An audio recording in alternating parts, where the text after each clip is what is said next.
Hi guys, it's John from Calling to Serve. So I just want to make a short video detailing how you can help inflate someone's tire, and I won't be fixing a tire today, but you can also use these tools to patch a flat.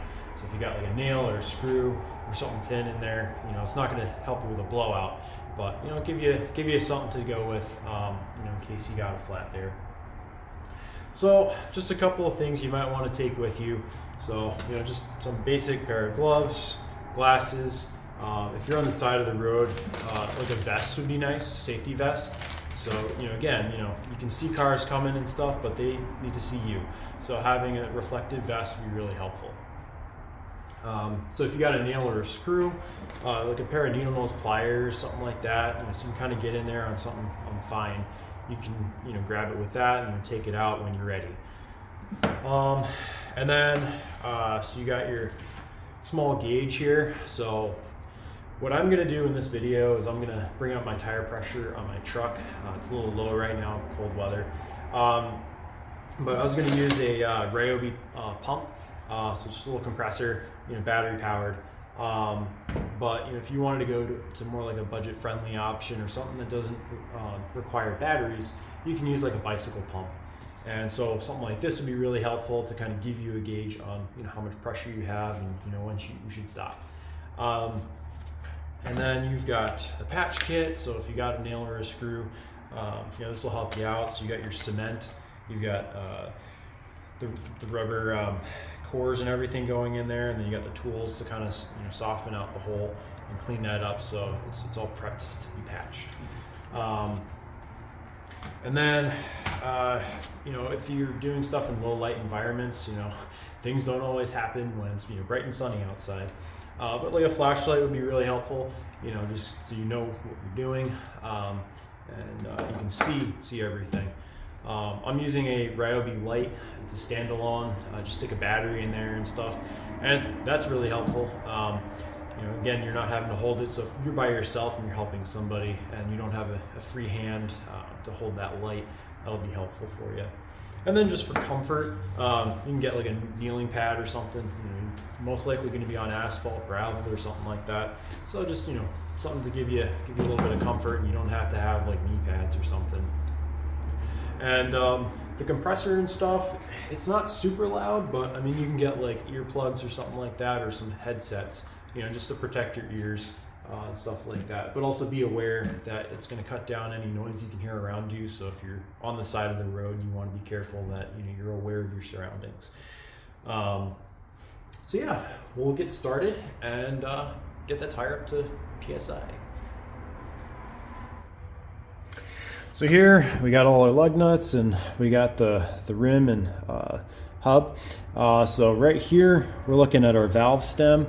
And you got the valve stem cover, so you can just take that off. Just unscrews, and just be careful that you don't lose that. I would probably just set it down next to the tire. Just make sure you're keeping an eye on that and you're not losing that, because you can get replacements, but when you're on the side of the road, you want to be able to cover that up, so there's no dust and dirt that gets in there once the person leaves. So here's the tire. So you can see on the tire they have max load, max pressure and stuff. So I'm going to bring this up probably just shy of 40 PSI.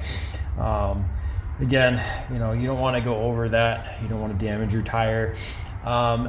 Inside the door frame, usually you'd find a sticker showing your PSI for your tires. But again, these are aftermarket tires, and not everyone's going to have the factory set. So be careful to check and make sure you're looking at the PSI on the tire, so you're filling it up to the right amount, so you're not overinflating it or underinflating it. So there's our valve stem that's uncovered, and so we've got our gauge here. Sorry, it's upside down. And then let's see, just then give it with some little bit of pressure here. You'll hear a hiss, and so we're right around 30 psi. So that's definitely low.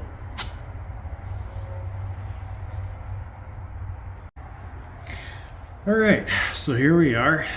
So we got our compressor, And then this just threads on like that, so just make sure you're getting it on good tight so you hear that air hissing, so you're just about there.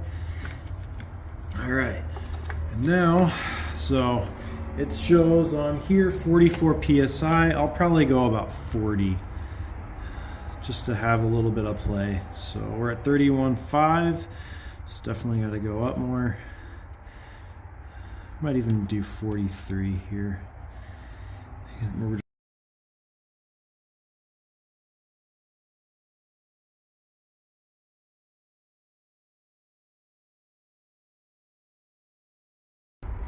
And I'll just stop there just so I got a little bit of wiggle room and I don't overinflate things. So about 41 psi.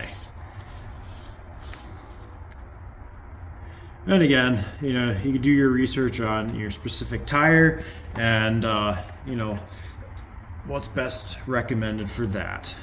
But yeah, just make sure you find it and don't cross thread things. Just take your time and stick around.